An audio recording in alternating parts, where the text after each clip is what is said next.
The tulips shook in my grip as her words carved through the room like a blade. Your time is over. She didn't know the ink had already dried 2 days earlier, on papers that shifted the balance of power in silence. I said nothing, only nodded, letting her believe she'd won. In that moment, the game began. Her voice still echoed in my ears long after she dismissed me. I stood in the hallway, clutching the bouquet of tulips I had foolishly thought would brighten the morning. They were meant as a gesture of goodwill, a silent olive branch for a leader who had swept in with storms at her back. Instead, their petals drooped, trembling in my hand, much like the mask I wore to hide my fury. I walked slowly down the corridor, each step clicking against the polished marble floors that had witnessed power shifts far more ruthless than this one. Every portrait of former executives stared down at me, their painted eyes full of judgment, as if asking what I planned to do next. The answer was simple: nothing, at least not yet. She had no idea. That ignorance was her weakness. 2 days earlier, in a quiet boardroom on the 15th floor, I had signed the documents that changed everything. Ownership. Control. The kind of power that could not be revoked by a pink slip or a careless dismissal. She believed I was a pawn, but I had already become the board itself. Still, I let her have her moment. I let her savor the illusion of authority because sometimes, illusions are the sharpest weapons. I took the long way back to my office. Secretaries pretended to work harder as I passed, their eyes darting toward me then away again. Rumors spread fast in these walls, and my sudden firing would be gossip by lunchtime. It didn't matter. By tomorrow, gossip would turn into gasps.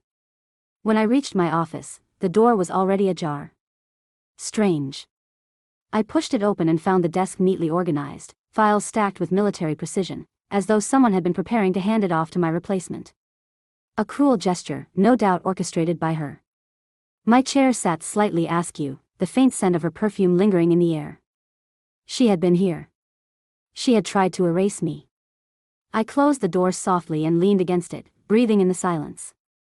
For years, I had built this place brick by brick, deal by deal. Every late night, every sacrifice, every risk had carved my name into the foundation of this company. And now she thought she could strip it away in an instant. The arrogance. I placed the tulips on the desk. Their stems bent awkwardly, petals bruised from my grip. They looked out of place here, among the hard lines of contracts and the cold glow of the computer screen. Yet something about them reminded me of resilience. Flowers still bloomed after storms. I sat, pulled open the top drawer, and withdrew the folder. Inside were the documents, heavy with legal weight, bearing the signatures of men and women who thought themselves untouchable until they realized the tides had shifted. My name was there, bold and permanent. Owner. Majority stakeholder. I traced the ink with my finger, feeling the power in every curve of the letters. Soon, she would learn what it meant to underestimate me. But timing was everything. If I revealed the truth too soon, she would prepare her defenses, rally allies, twist the narrative in her favor. No. I needed patience. I needed her to entangle herself in her own web before I cut the strings. That night, I didn't sleep. I lay awake, staring at the ceiling, replaying every detail of her smirk, the finality in her tone, the way she believed she had crushed me with a single sentence. My chest burned with the weight of it. Not humiliation. Not defeat. Anticipation. When morning came, I dressed with deliberate care. Every choice mattered now. The tie, the watch, the polished shoes, they weren't just clothing. They were armor. If she wanted a battle, she would face me not as a discarded employee but as the very shadow she could never escape. I arrived early, before most of the staff. The office hummed with quiet stillness, fluorescent lights flickering awake as I strode through the halls. I stopped at the secretary's desk, offering a calm smile. She avoided my eyes, fumbling with her papers. Clearly, the rumor had spread. "Good morning," I said evenly. Her lips parted as though she wanted to ask something but thought better of it. I let her silence linger, then continued toward the executive floor. By the time the others arrived, I was already waiting in my office, reviewing contracts and preparing the stage for what was to come. I didn't have to wait long. The door burst open. My secretary stumbled inside, breathless, eyes wide with urgency. "You need to see this," she gasped. I rose slowly, closing the folder with measured calm. The moment I had been waiting for was finally beginning to take shape. The urgency in her voice cut through the morning calm like a fire alarm. I studied her face, pale, anxious, the kind of look people wore when they'd seen something that changed the landscape around them. "What is it?" I asked, though I already knew. The pieces were aligning. She hesitated, glancing at the tulips on my desk as if they were out of place in the storm that was brewing. Then she gestured frantically toward the hallway. "You have to come now. It's about her." Of course it was. I followed without another word, the rhythm of my footsteps steady and controlled, though inside my blood surged with anticipation. We moved quickly past the rows of cubicles where whispers ceased as we passed. Eyes followed us, curiosity sparking in their pupils. By the time we reached the glass conference room at the center of the floor, half the staff had already gathered, pretending to work while craning their necks to see what the commotion was about. Inside, the new CEO stood with her back to the room, framed against the floor-to-ceiling windows that overlooked the city. She was surrounded by board members, their faces etched with concern. Papers were spread across the table in disarray, and a projector displayed something on the wall: documents, contracts, numbers that spoke louder than words. I lingered just outside the door, unseen, listening. "She overextended," one of the board members hissed, jabbing a finger at the projected figures. "These acquisitions were rushed. The liabilities outweigh the assets. We're exposed." Another voice chimed in, quieter but sharper. "It looks deliberate. Almost as if she wanted to hollow us out." The CEO turned, her posture rigid, eyes flashing with defiance. "I don't need lectures from men who cling to outdated methods. This company needs bold moves, not hesitation. Growth requires risk."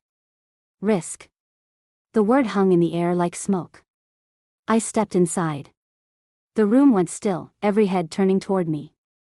She stiffened when she saw me, her mouth tightening in annoyance. "You don't belong here," she snapped. "Security should have escorted you out yesterday." Her attempt at control was almost laughable. I moved closer, unhurried, until I stood across the table from her. My reflection glared back at me in the glossy surface between us. "No," I said quietly, but firmly. "I belong here more than anyone." Confusion rippled across the faces of the board members. The CEO's eyes narrowed, searching mine for meaning, but I offered none. "Not yet. Timing, always timing." One of the directors cleared his throat. "What exactly is going on here?" I slid a hand into my briefcase and withdrew the folder. With deliberate precision, I laid the documents on the table, flipping them open so the signatures gleamed under the fluorescent lights. Gasps scattered around the room. Words were whispered. The CEO's face blanched. "These are transfer agreements," I said calmly. "Executed 2 days ago. I now hold majority ownership." The silence that followed was heavy enough to crush bone. One director leaned forward, eyes wide. "Is this true?" I nodded once. "Irrefutably." The CEO's lips parted, then closed. For the first time, her confidence faltered. She glanced at the papers as though they were weapons aimed directly at her. And they were. This doesn't change anything," she said finally, though her voice trembled. "I am still CEO." "For now," I replied. The board erupted into overlapping voices: questions, accusations, demands. She tried to raise her voice above theirs, but the sound was swallowed by the chaos. I simply stood, hands folded behind my back, watching the storm unravel around her. It was everything I had envisioned. But even in that moment of triumph, I didn't miss the flicker in her eyes. Fear, yes, but also something darker. Calculation. She was already plotting her next move. I excused myself from the meeting before the shouting could draw blood. There was no need to gloat. My point had been made, and silence was often more powerful than victory laps. Back in my office, I sat once more behind the desk, fingers drumming lightly on the polished wood. The tulips still rested there, fragile reminders of how quickly fortunes could change. A knock at the door broke my reverie.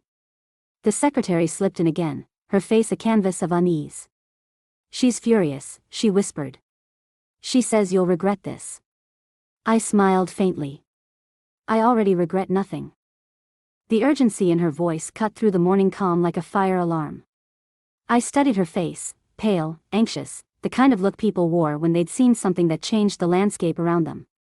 "What is it?" I asked, though I already knew. The pieces were aligning.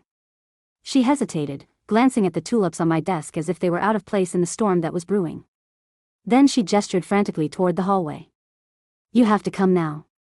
It's about her." Of course it was. I followed without another word, the rhythm of my footsteps steady and controlled, though inside my blood surged with anticipation. We moved quickly past the rows of cubicles where whispers ceased as we passed.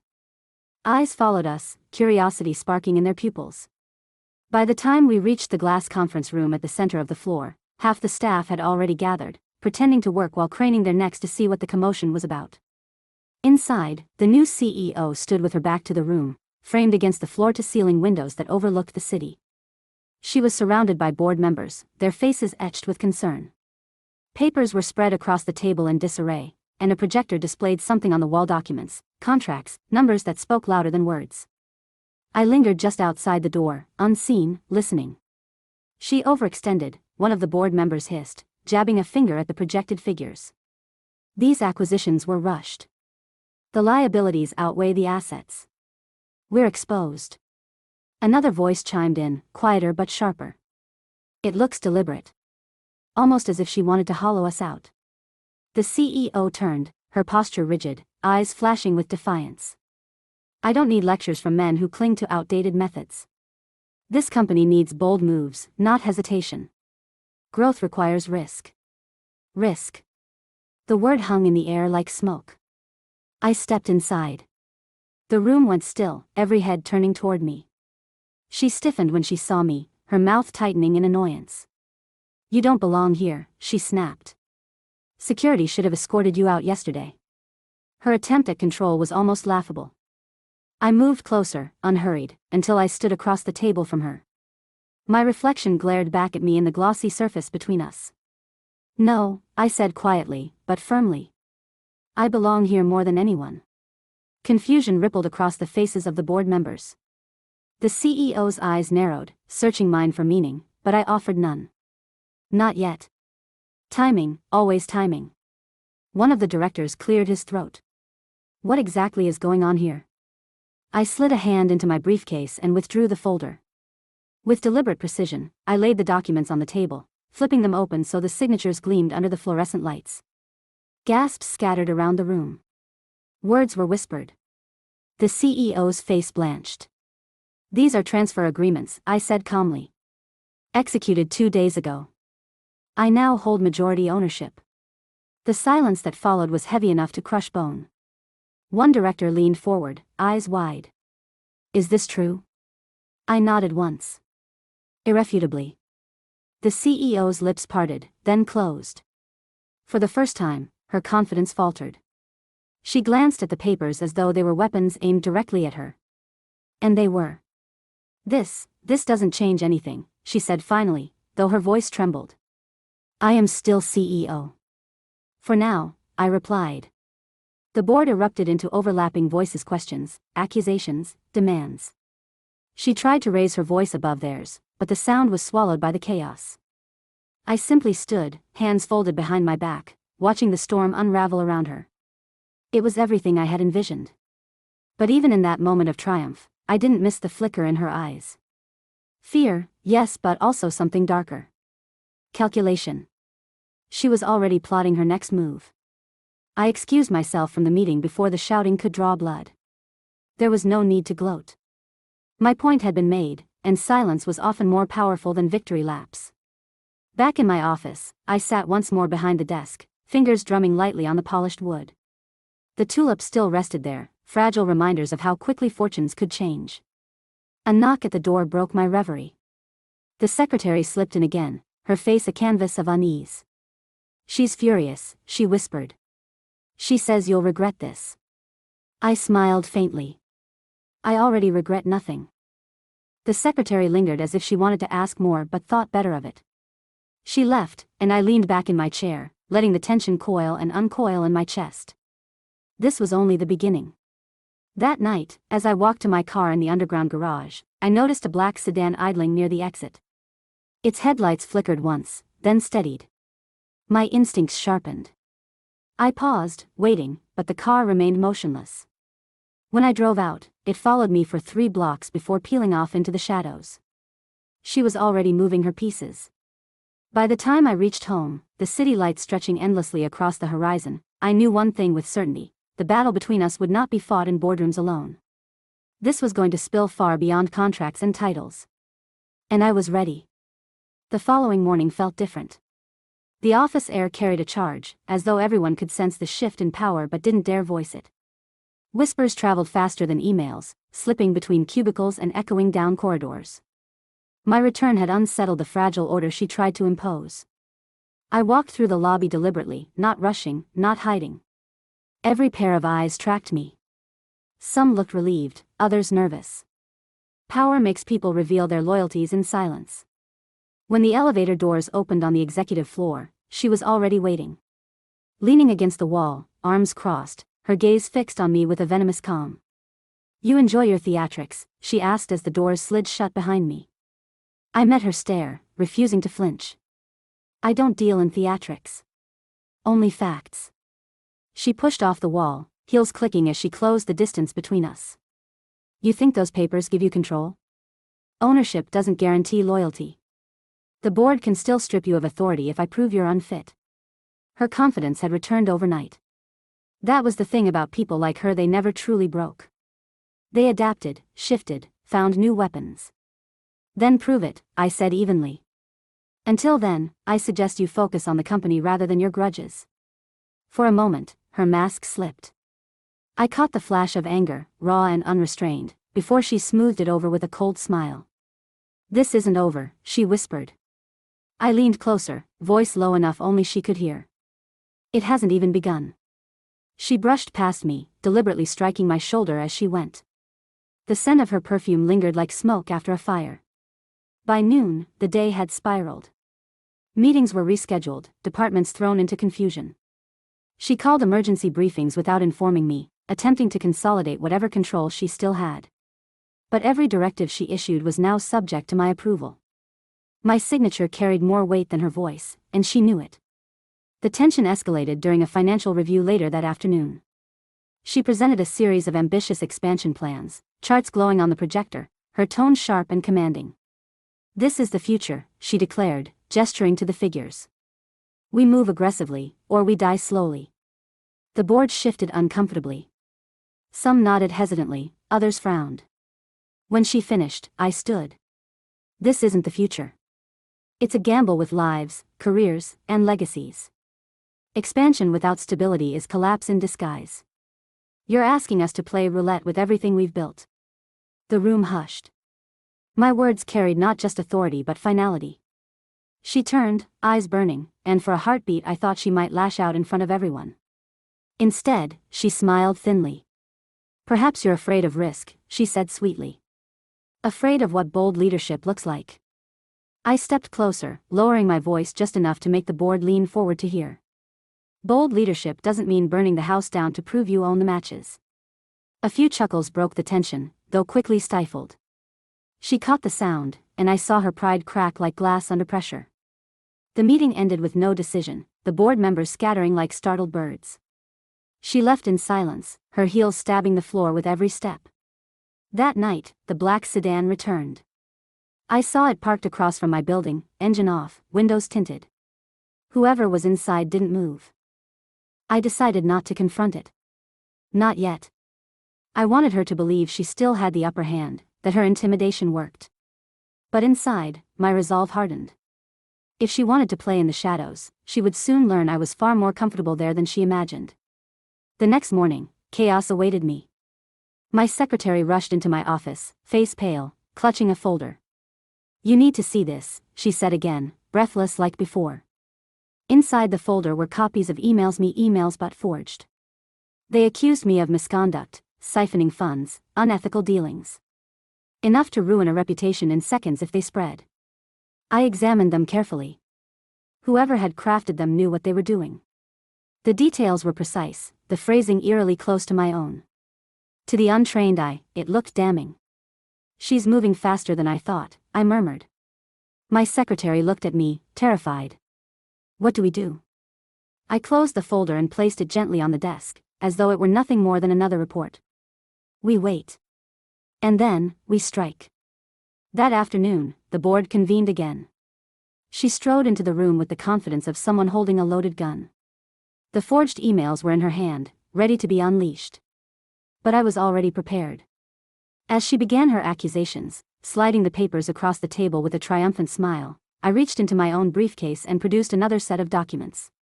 Original server logs, timestamps, security records, all proving the emails had been fabricated. Interesting, I said calmly, spreading them beside hers. That you'd bring forward evidence so easily disproven. Almost as if you planted it yourself. The board erupted again, voices rising, suspicion turning like a tide against her. Her smile faltered. And in that instant, I knew she realized the truth. Every step she took, I was already 2 moves ahead. But the war was far from over. That night, I didn't go home. I stayed in the office long after the lights dimmed, sitting alone with the tulips on my desk. Their petals had begun to wither, curling at the edges. But even in their decay, they were beautiful symbols of survival, reminders of the storm we were still walking through.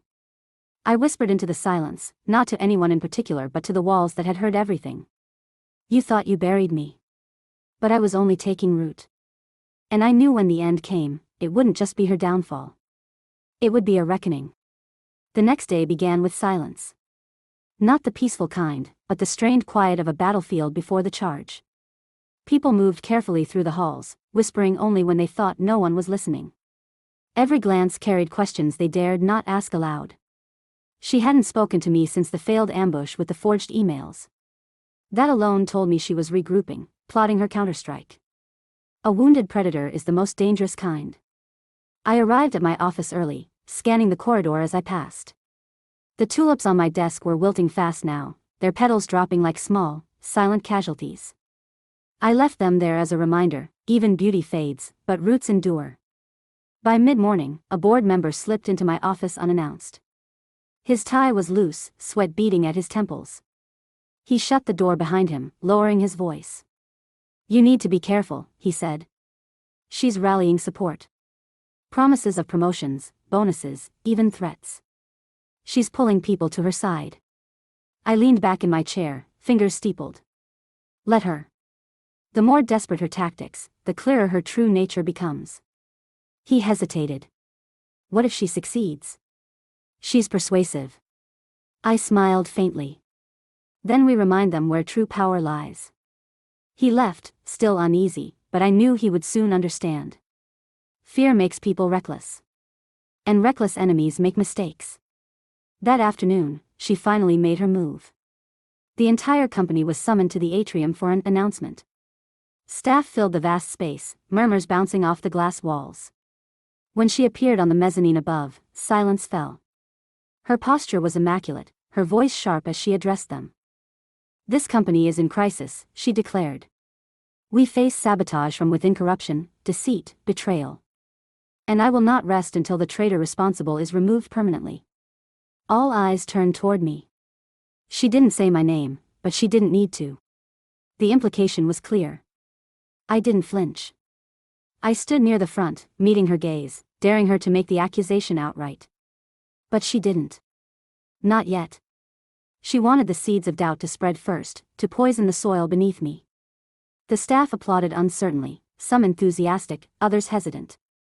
She basked in it, mistaking fear for loyalty. When it ended, I returned to my office in silence. My secretary followed, closing the door behind her. You can't let her do this, she said urgently. People believe what they see. She's turning them against you. I tapped the folder on my desk, the one containing every document, every server log, every contract. Evidence she couldn't erase. Belief is fleeting. Proof is permanent. Still, I knew appearances mattered. The time for patience was ending. That night, I attended a private dinner with 2 key board members at an old club downtown. The place reeked of history, dark wood, dim lights, the ghosts of 1,000 backroom deals. Over glasses of scotch, they leaned in, voices low. She's dangerous, one said. We underestimated her. Dangerous people burn themselves out, I replied. She's already overplaying her hand. The other frowned. But she's charismatic. Some of the younger executives are drawn to her. They see her as bold, revolutionary. I set my glass down with a quiet thud. Revolution without foundation is just chaos. And chaos destroys everyone. They exchanged glances, uncertain but thoughtful. I could see the shift beginning, the slow realization that she wasn't the savior she painted herself to be. When I returned to the office the next morning, the black sedan was waiting again. This time, I didn't ignore it. I walked straight toward it, the sound of my shoes echoing in the garage. The tinted window lowered slightly, just enough for me to see a pair of sharp eyes watching me. I stopped inches from the door. Tell her this, shadows don't frighten me. I've lived in them longer than she's imagined. The window rose without a word, and the car drove off. Message delivered. Later that day, another emergency board meeting was called. She was already there when I arrived, standing tall, papers in hand, her confidence radiating like a storm ready to break. I've gathered undeniable evidence of misconduct, she announced as the meeting began. Evidence that proves he cannot be trusted. She laid out documents, charts, financial summaries all doctored, all designed to implicate me in fraud. Her voice carried conviction, her gaze daring anyone to question her. I let her finish. I let her bask in the moment, convinced she had finally cornered me. Then I rose, calm and deliberate. From my briefcase, I withdrew a USB drive. Before you continue, I said softly, perhaps we should review the security footage from last night. Footage showing who accessed the servers. Who tampered with the files. Who created these very documents you're presenting. Gasps filled the room. She froze, the color draining from her face. You wouldn't dare, she hissed. I met her gaze without blinking. I already did. The board erupted, demands flying from every direction. Some called for immediate suspension, others for investigation. She tried to shout over them, but her words drowned in the uproar. For the first time, she looked cornered not by me, but by her own reflection staring back from the evidence. I said nothing more. I didn't need to. The silence was my weapon, and it struck deeper than any accusation. That night, the office was deserted when I left. The tulips on my desk had finally collapsed, their petals scattered like ashes. I gathered them gently, carried them to the rooftop, and let the wind take them. Below, the city pulsed with light and life. Above, the sky stretched endless and dark. I whispered to the night, the storm isn't over. But it's breaking. And I knew her downfall would not be quiet. It would shake the walls of everything she had tried to claim. The boardroom smelled of ozone, like the air before lightning strikes. Everyone had gathered for what would be the final confrontation. The walls hummed with anticipation, the silence taut enough to snap. She sat at the head of the table, posture immaculate, a faint smile tugging at her lips. The picture of control. Yet I saw the strain behind her eyes, the subtle twitch in her fingers as she gripped her pen too tightly. She was unraveling, but she wanted them to believe otherwise. I took my seat opposite her. No tulips today, just the weight of inevitability between us. The chairman cleared his throat. We're here to resolve these allegations once and for all. Evidence has been presented on both sides. But we cannot continue in this chaos.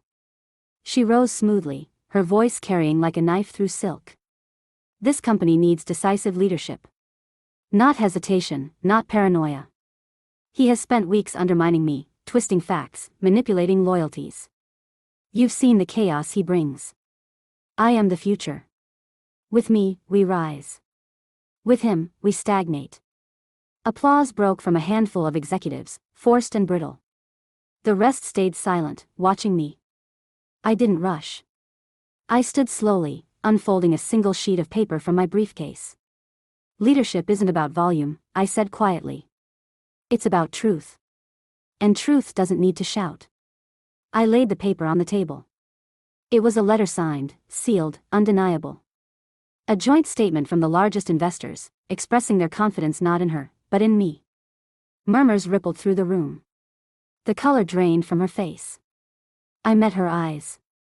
You've spoken of boldness, of risk, of revolutions. But revolutions eat their own. You gambled recklessly with what others built, and when that failed, you tried to burn me to the ground. But you forgot one thing, ashes still tell the story of the fire. Her mask cracked. The room saw it. The board saw it. She realized the battle was lost. But she wasn't finished. Not yet.